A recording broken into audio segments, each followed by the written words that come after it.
Have a lot of unexpected expenses? Money keeps draining? Maybe you don't have enough savings.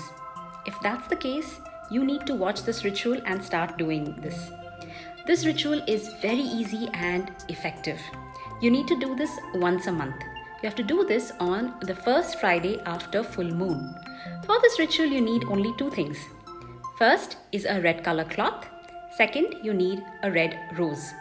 So on the first Friday after full moon, you're going to take the red rose and place it in the red cloth, tie it up, and you're going to chant the mantra Om Gam Ganapathaye Namaha 11 times. Then you're going to keep this somewhere safe, either in your cupboard or your puja room, anywhere where you feel it's safe. Leave it there. And the next month after full moon, the first Friday, you're going to change the flower. So discard that red rose under a plant or a tree. You can reuse the red cloth and just add a new flower. Again chant the mantra and then leave it in your cupboard or in your puja room. Do this every month and you will start noticing a shift in the energy of money coming into your home. You will start noticing abundance flowing into your life.